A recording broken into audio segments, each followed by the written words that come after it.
All right, chapter 13. They traveled on foot. They traveled in empty rail cars. They were always on the move. I'm going to stop sharing so that if you want to see me and the book a little bit bigger, you can. But in truth, said Bull, we are going nowhere. That, my friend, is the irony of our constant movement. Edward rode in Bull's bedroll, slung over Bull's shoulder, with only his head and ears sticking out.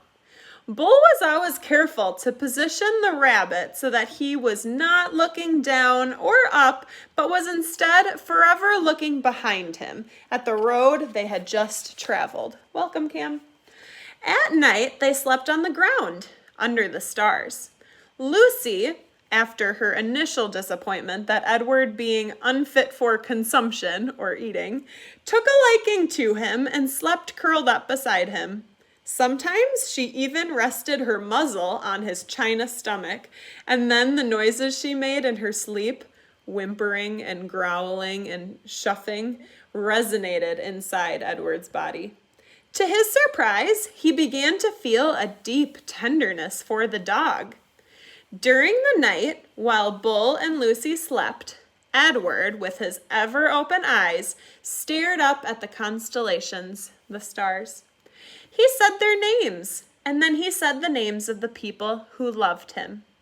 He started with Abilene, and then went to Nellie and Lawrence, and from there, Bull and Lucy. And then he ended again with Abilene. Abilene, Nellie, Lawrence, Bull, Lucy, Abilene. See, Edward told Pellegrina, I am not like the princess. I know about love. Here is the picture that is on the page.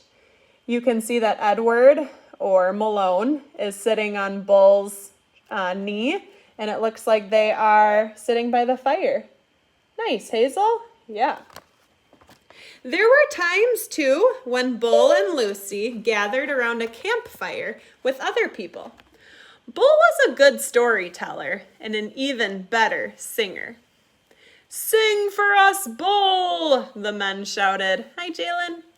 Bull sat with Lucy leaning against his leg, and Edward balanced on his right knee, and he sang from somewhere deep inside his soul.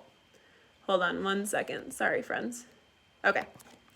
He sang deep inside his soul. Just as Edward could feel Lucy's whimpers and growls resonate through his body at night, he could also feel the deep, sad sound of Bull's songs move through him. Edward loved it when Bull sang, and he was grateful for Bull too, for sensing that a dress was not the right kind of clothing for Edward. Malone, said Bull one night, it's not my desire to offend you or to comment negatively on your choice of garb, clothing, but I'm forced to tell you that you stick out like a sore thumb in that princess dress. And also, again, no wish to offend you, the dress has seen better days. Nellie's beautiful dress had not fared well at the dump, or in its subsequent ramblings with Bull and Lucy.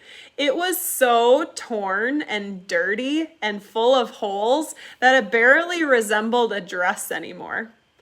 I have a solution, said Bull, and I hope that it meets your approval. He took his own knit stocking cap and cut a big hole in the top of it and 2 small holes on the side of it, and then he took off Edward's dress. Look away, Lucy, he said to the dog. Let's not embarrass Malone by staring at his nakedness. And Bull slid the hat over Edward's head and pulled it down and poked his arms through the smaller holes. There you go, he said to Edward. Now you just need some pants. The pants Bull made himself, cutting up several red handkerchiefs and sewing them together so that they formed a makeshift covering for Edward's long legs. Now you have the proper outlaw look, said Bull, standing back to admire his work. Now you look like a rabbit on the run. And that is the end